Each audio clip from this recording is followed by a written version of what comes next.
What's good, everybody? The voice of the WGC back in the building. UFC 294 has concluded.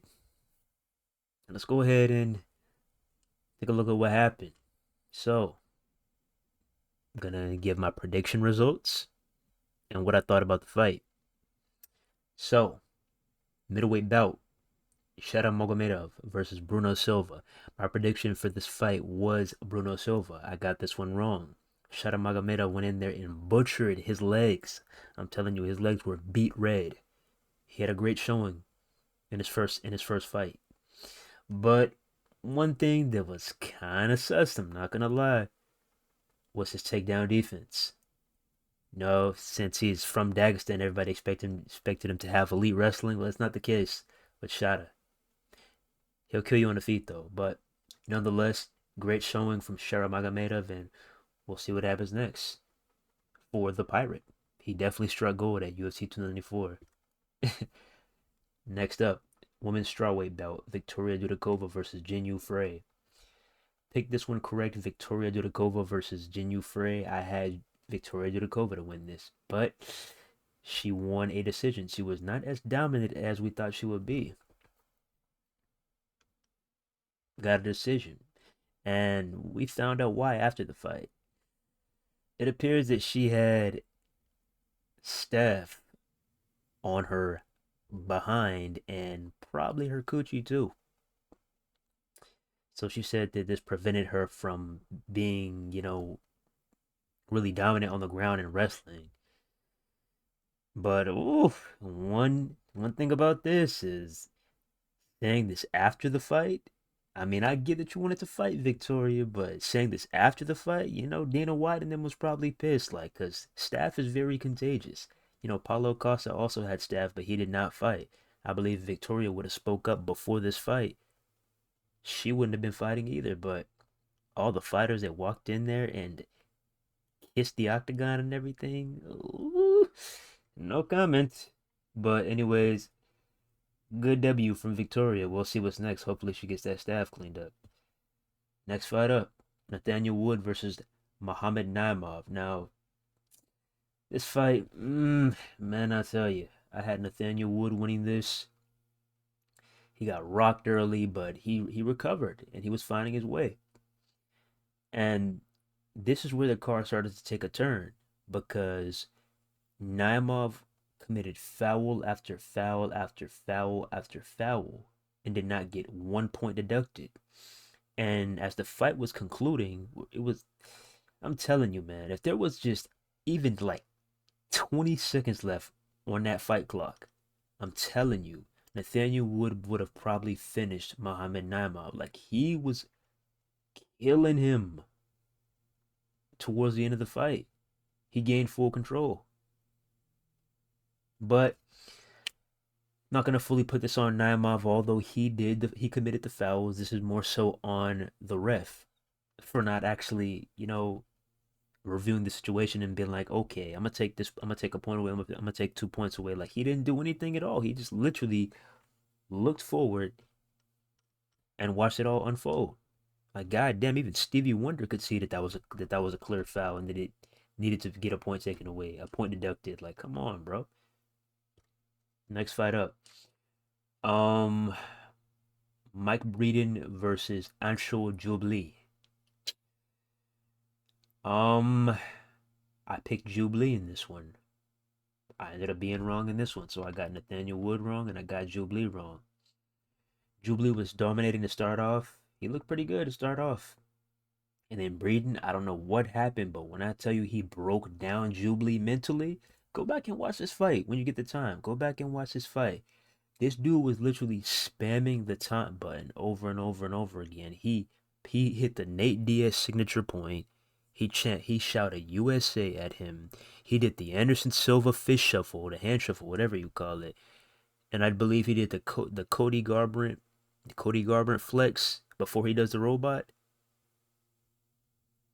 And I believe did he do the Max Holloway point to the center of the octagon? Like it was just he was literally spamming the taunt button and he broke down Jubilee. He broke him down, man, and got the KO in the third round. And I really do feel bad, man, because the UFC has been trying so hard to find that guy from India and China, but they just can't. These are two markets that they really have a tough time finding fighters in, man. And Jubilee was about to be that guy. I believe that if he would have won this, I mean, there's still a possibility, but I believe if he would have won this, they would have immediately went to work on trying to find a location to book a card in India, and I believe Jubilee would have been on the main card. I'm 100% positive that was going to be the result. But nonetheless, it is what it is. Got this one wrong, and Mike Braden ends up taking the W. We'll see what happens next with the prospect. I'm sure Jubilee. Up next, Abu Azaitar versus Famous Dex. I mean, Cedricus Dumas. I don't really have anything to say about this fight. It's pretty boring. I have Cedricus Dumas to win. Oh, yeah, moving on. Up next, another weird one. Like, I'm telling you, this card, man, this card was really depressing. I'm not going to lie. Javid Basharat versus Victor Henry. I picked Javid Basharat to win this one, but want to know what happened next? Javid Basharat, let's just say a kick landed where it shouldn't have. So Javid Basharat kicked Victor Henry, and I guess he caught him in the family jewels. Now they switched to a different camera angle, and it didn't really look like that, but he did. He got him there. He got him good. So Victor Henry is, trying to get back up, trying to continue. But I guess that Javid Basharat's foot is made out of titanium because when I tell you Victor Henry was like writhing in pain, like you remember that episode of Family Guy when Peter's on the ground like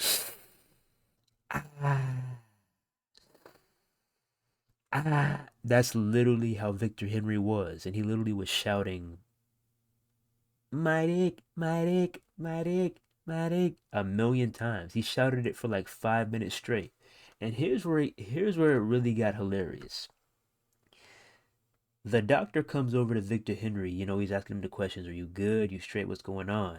Victor Henry, my dick, my dick.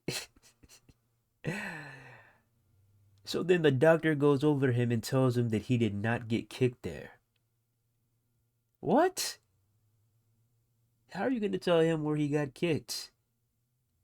He tells him over, no, I'm telling you, man, you didn't get kicked there. You didn't get kicked there. I don't know, man. Seems like you lying to me. So the doc tells me he didn't get kicked there. Oh, man. The doctors and refs on this card were just ridiculous. So the doctor telling him you didn't get kicked there, you didn't get kicked there, you didn't get kicked there, and he's saying he did, he did, he did. And a lot of y'all were hoping for the DQ, hoping that Victor Henry stole a win, but didn't happen. It ends up being a no contest. Let's continue. Muhammad Yahya versus Trevor Peek. I picked Trevor Peek to win this one. This one wasn't really anything. It was just Trevor Peek styling on Yahya. Trevor Peek is a very interesting fighter, and I had to laugh when I say that because, bruh, this dude throws from the weirdest angles I ever seen. Like I swear, bruh. If you haven't seen it, just go up and look up Trevor Peek, bruh. He is an interesting fighter. That's all I'm gonna say. But congrats to Trevor Peek. He walks away with the W. Next up, Tim Elliott versus Muhammad Mokaev. Now, Tim Elliott was actually 1-0 going into this fight. If you know, you know. But Mokaev was a massive favorite going into this fight. Everybody's like, oh, he's going to dominate it. He's going to dominate. He's going to do this. He's going to do that. Well, that wasn't the case. That was not the case. Funny thing is, Elliott was up 2 rounds. Elliott was up 2 rounds before he got submitted in the third. That's what's funny. So just think about it. Tim Elliott was really about to be the one to steal Muhammad Mokaev's. He was about to take his O. Tim Elliott was going to be the one to do it. That's crazy. But the reason this did not happen is because they were up against the cage. Mokaev flipped Elliott and he ended up submitting him. And we had some more things happen in this fight too. Like, are you noticing the pattern with these refs and these judges? Um, so Mok Mokaev was up against the fence, and Elliot had him in like a little gilly or something, and he was just kneeing him over and over and over again. So it's like 1 minute the judge, I mean not the judge, the ref would be like, okay, that's a foul. Okay, this is not a foul. This is a foul. This is not a foul. It's like, come on, bro, make up your mind. And then you let them resume positions. Like, is it a foul or not? Like you're messing up the flow of the fight. So yeah, more referee stuff, and Mokaev ends up sneaking away with the submission once again. I'm gonna just call him, bro. His nickname, I don't know why his nickname is the Punisher. His nickname should be Mohammed Third Round Submission Mokaev, because look at this, bro. Look at this. Third round, third round, third round, all submissions, bro. But just call him Mohammed Third Round Submission Mokaev. That's your new name, bro. But nonetheless, I got my prediction right. Congrats to Mokaev, and we'll see what's next. Interestingly enough, he just wants to shoot up to the top. He called out not only Kai Kara France, but he called out Manel Kape. Barely scraping by Tim Elliott, and you want to call out these killers? All right, man. All right. We'll see what's next. I definitely do love fighters who just want to go straight at it and they want to fight the best of the best. So I can't wait to see that. Shout out to Mokaev. We'll see what's next for the veteran Tim Elliott. Next up, Saeed Nurmagomedov versus Moin Gafarov. So Moin Gafarov, just the IQ was just not there at all. He's getting hit a little bit. You know, Saeed Nurmagomedov with a beautiful, sneaking in a beautiful question mark kick in there. Then Moin Gafarov, he's, starting to panic. So he's like, you know what? Let's wrestle. He tries to wrestle. What does Saeed do? Lock him in that gilly, tap, tap, tap, and that's it. It was quick, too. Like, it was really quick. So Saeed Nurmagomedov gets back in the win column after that loss to Jonathan Martinez. And that loss is aging like fine wine, man. Martinez is shaping up pretty well. He just destroyed my boy Adrian Yanez the other week, man. And speaking of that, Yanez, yeah, I think he has to undergo surgery. I believe it was his MCL. And he'll be back sometime next year. But yeah, Martinez is the real deal, man. Don't sleep on him. Some of the best leg kicks in the game. But anyways, prediction correct, and we'll continue. Ikram Beliskarov versus Warley Alves. You know, Ikram Beliskarov predicted him to win. So obvious. Warley Alves took this on short notice. Ikram Beliskarov gets a quick KO. Man, he was hitting him with some haymakers. He had him up against the fix. Mink, mink, mink, mink, mink. It was like one of them World Star early 2000s ass whoopings, bro. Early to mid 2000s ass whoopings. Like, that shit was brutal. But Ikram walks away with the W. And yeah, we'll see what's next. Fun fact: Ikram's only loss was to Hamzat Chimaev. So I don't be surprised if the UFC tries to set that up in the future. Next up, Magomed Ankalaev versus Yoni Walker. This fight, I picked Magomed Ankalaev to win. A lot of, I love Johnny Walker. I love Johnny Walker, I really do. But just being realistic, man. Magomed Ankalaev was the prediction. Come on now. So this is another fight. Another one of those weird fights, man.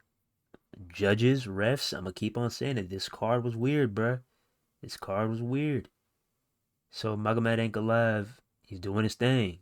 Next thing you know, he has Johnny Walker up against the fence, and it looks like he's about to get him out of there. Until he hits Walker with an illegal knee. Oh my goodness. So he hits Walker with an illegal knee, and here's where shit starts to get hectic.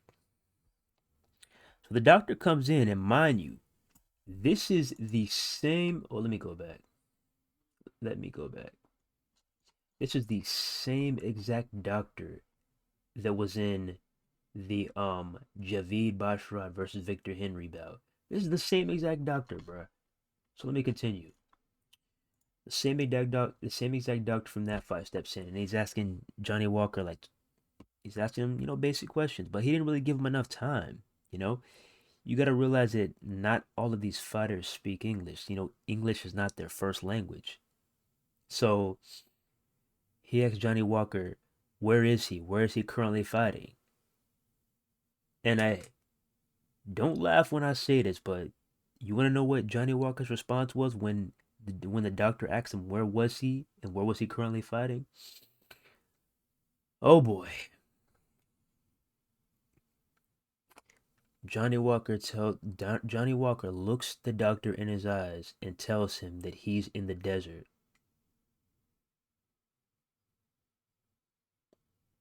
I mean, well, if you really think about it, he's not wrong, but I mean, he should have said Abu Dhabi. But yeah, he said he was in the desert and he wanted to continue. The doc is like, "Nah, nah, you're not about to continue. Not on my watch, buddy." So he ends up calling this a no contest. Johnny Walker's pissed off, furious. He starts walking up to Magomed Ankalaev. He pushes the ref aside, and the octagon starts getting flooded. And I'm like, oh shit, you want to know what this reminds me of? This reminds me of the post fight chaos from Khabib versus McGregor. It was hectic. I thought we were about to get another one of those, but thankfully we didn't. And it ends up being a no contest. So we'll see what happens from here. Maybe you rebook it. Who knows? But I really did want to see this fight. I really did. And my goodness, Magomed Ankalaev, what the fuck? What kind of conquest is he on right now? Just imagine this. Let this sink in. So you're fighting Jan Blachowicz. You're trying to get that light heavyweight gold. That fight ends up being a draw. You get mad, you're furious, you're contemplating on retiring or leaving the UFC. He's pissed off. You sit back and you think, okay, it's all good. I'll be getting another shot at that. You look back, they book Yuri Prohashka versus Alex Pereira for the light heavyweight for the vacant light heavyweight championship at UFC 295. You're like, okay, it's all good. They say this fight could have title implications too, and they could get the winner of that fight just in case Jamal Hill is not healthy. But you end up committing a foul. You end up hitting Yanni Walker with an illegal knee, and that just ruined your chances. What kind of conquest is Ankalaev on right now, and what is next? I'm really curious. What is next? Honestly, if they were up for it, if I was Dana, I would get on the phone and I would rebook this fight. But this time, I mean, you already fought in Ankalaev's backyard. Let's fight in Yoni Walker's backyard. The UFC is heading to Brazil next week. Go ahead and fight in Brazil. Fight in Yanni Walker's backyard and see how that goes. That's what I would do. I would get on the phone. But more than likely, I don't think either of them would take that fight. So we'll see what happens. We'll see what happens. Light heavyweight, man. I don't know what the hell is going on in that division. I really don't. Same thing with welterweight, man. Just weird, man. But let's continue. Kamaru Usman versus Hamzat Chimaev. Kamaru Usman, another one of these short notice fights. The original fight was supposed to be Hamzat Chimaev versus Paulo Costa. Hamzat, he went in there and dominated Usman that first round, but Usman, he came correct and adjusted. And he did pretty damn good. So well that in most eyes, they thought that Usman won the fight. And if not won the fight, at the least a draw. Interesting. And that makes me think because Hamza Chimaev reveals that he broke his hand in the first round. So I'm just sitting back and thinking, imagine if this fight was 5 rounds. Imagine. Imagine if this fight was 5 rounds. Usman would have won this and probably finished Hamza. I mean, I respect him. I respect him. Upcoming prospect, fighting whoever. He's doing his thing, man. He was willing to fight Paulo Costa. Um, he took the Usman fight on short notice. He took it. Not a care in the world. He took it. He loves to fight. I respect Hamzat Chimaev, and I love what he's doing for the youth. Got mad love for the kids. Love Chimaev, man. But I'm not gonna lie, bruh. I'm not gonna lie, bruh. If you're thinking about staying in middleweight and you can't keep an opponent on the ground, especially getting into 5 round firefights, I don't know, man. You might run into some heat later on down the line. You saw what happened against Burns, and you saw again what happened against Usman. I don't know, man. We'll see, but this fight did indeed have title implications. So, if all things go according to plan, Hamza Chimaev will be fighting Sean Strickland for the middleweight championship. Maybe sometime in 2024. It's not happening this year, definitely not. So, sometime in 2024. We'll see. Hamza Chimaev versus Sean Strickland. Who you got? And shout out to Usman, man. Gave it his all.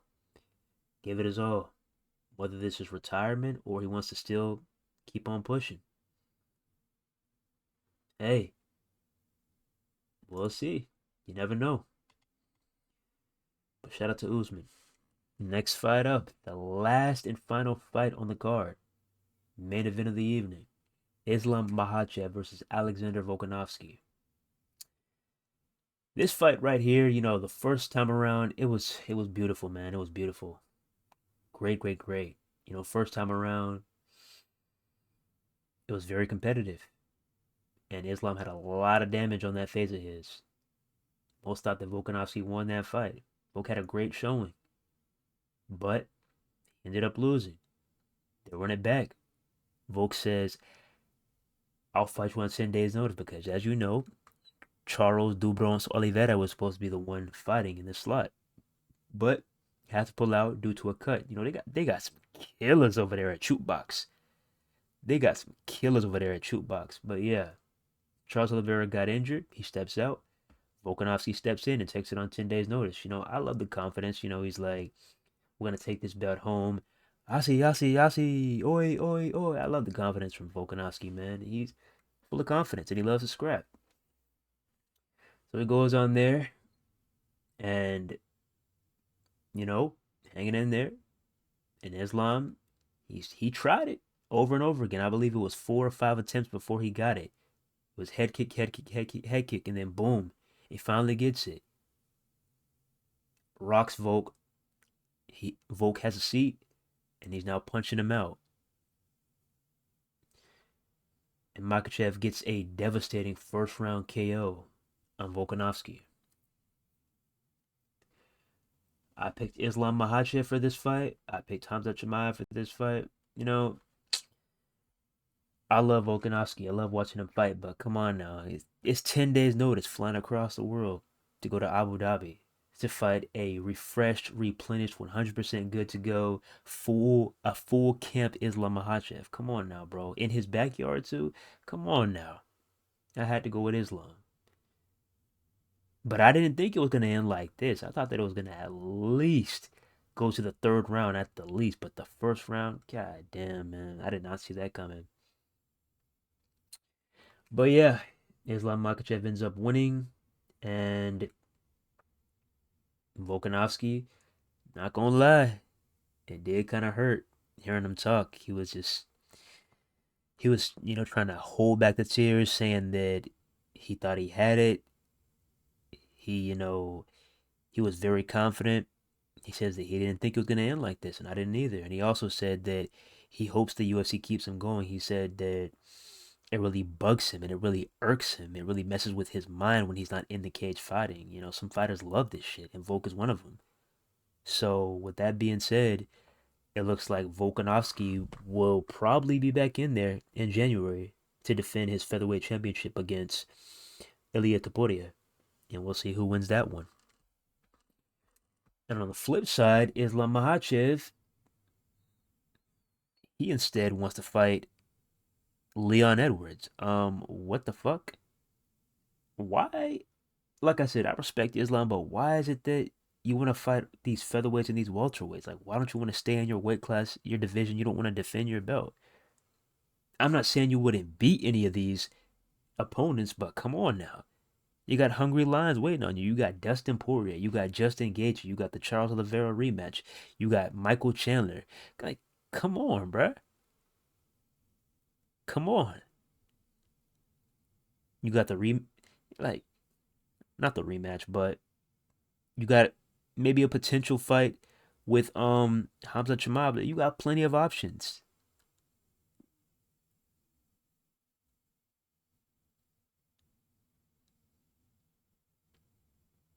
Plenty of options.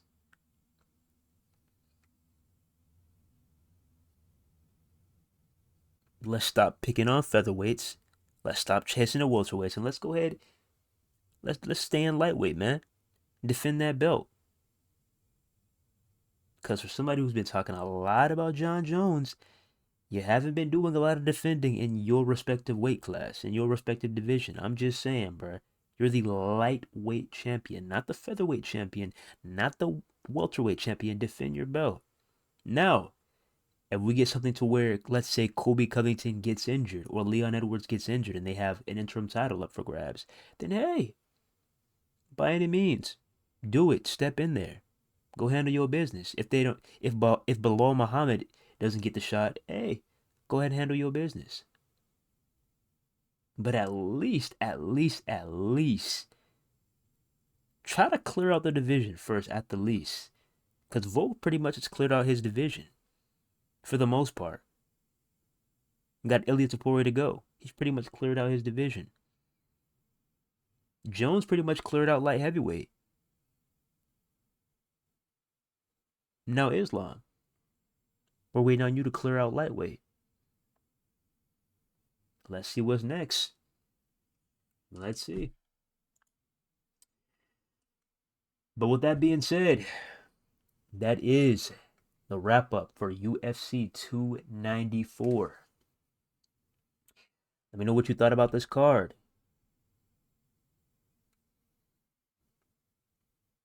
What did you think? Let me know in the comments. What is your fight of the night from this card?